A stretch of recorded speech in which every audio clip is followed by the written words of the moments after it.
Okay, seizing energy. What is seizing energy? To the joints, the muscles go across the joints. If I want to lift my arm up and move, this muscle bridges the tendon ligament to that bone, and it contracts and it creates motion. So movement is controlled by the joints. You control the joints, you control movement. A person cannot move, they can't yield, they can't do anything without bridging the joint. So with seizing energy, you put your attention onto the joints and you seize and grab the joints. You lock the joints. To do this, you have to feel the joints first. Now, to grab something, we're talking about magnetic energy. So when you're doing your basic qigong exercise, when you're vital breathing, if you pull your joints open as if you're grabbing something and pulling, while you're paying attention to vital energy, your mind will flux towards the magnetic phase of that energy. So your mind becomes more magnetic. As your mind becomes more magnetic through the body mechanics and the feeling of energy, you'll build magnetic fluid inside your body. And this standing practice of pulling the joints open is the root energy for seizing. Once you've done 100 hours of these magnetic qigong exercises, and there's many others besides that, this is a simple one. Feel vital energy, breathe, pull the joints open, and meditate either sitting or standing on that magnetic quality of pulling until that magnetism gets stronger and stronger. From there, we want to take that magnetic quality and we want to put it inside of a person. So if I can borrow you, the first thing we always do when we touch is find their connection to power, their connection to gravity. If you put a rope around his waist and lift his feet a couple inches off the ground, and he tries to push on me, he'll push himself away.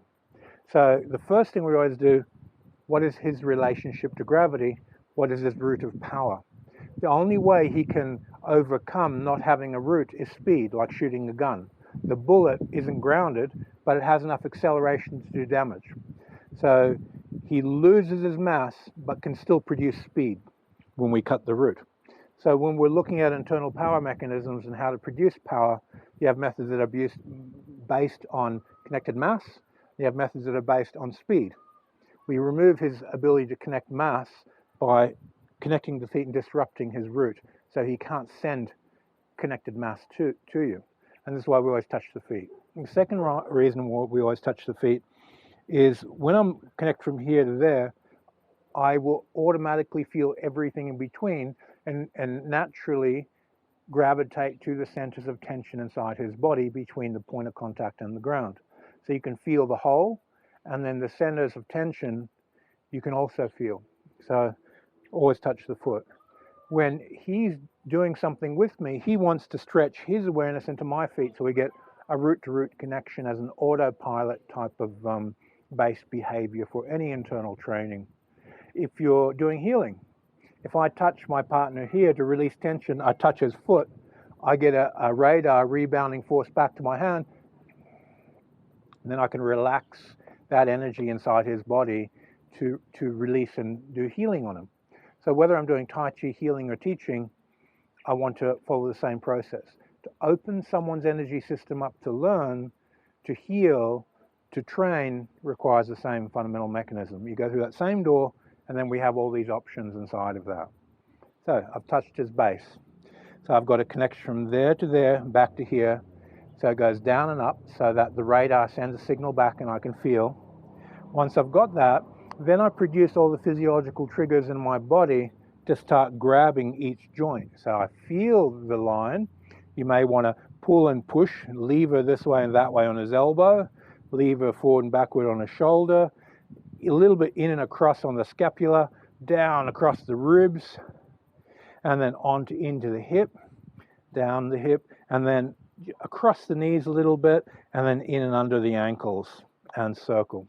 Now you can use vertical circles, horizontal circles, frontal circles around each joint and do those exercises to feel more, because you can only really influence what you can feel. From there, what I want to do is establish these memories of feeling, the frequencies that I can feel, and then I magnetically start seizing those energies. Now, I'm not going to issue yet. I want to build a habit of seizing the energy and then releasing the energy. And when I release, you can guide a jinn into it. Just the act of releasing is going to create a reaction. Now, you can do a ward off energy, a roll back, a press, a push after you've seized, because the jinn is going to hit the joint, hit the balance, hit the unconscious, hit the energy field, and create that residual reaction through that opening. For now, we just want to seize, let go, and let the person have a natural response to the energy. Later, you seize, and as you're letting go, you pulse the jinn. Now, if I hold that seizing energy and pulse at the same time, the act of seizing will reduce the amount of energy I'm sending through. So there's got to be an overlap, but not at the same time. I don't keep seizing while I issue because my energy will reduce too much. So I touch, I feel. Now, if I start seizing as energy with sung, it's kind of, it's working, but it's not really working. But if I put a little bit of sung in to his joints, and now I magnetically increase the magnetism, that energy that we did in the standing qigong with magnetic, we get an amplified effect. It's going to have a much more dramatic effect. So sung opens the door, the magnetism creates reaction. Now, because there's an underlying unconscious blueprint, a self-fulfilling prophecy, that you want sung, relaxation, spread everything apart, to have a seizing effect, you'll get a partial effect start to work because it's following an unconscious belief structure or pattern. But we want to use sung to open, and then the other energy to come through and do what we want it to do with seizing energy. Okay, so for those of you on YouTube, we'll leave the video there. For those of you on the Vimeo channel, let's go into a bit more depth.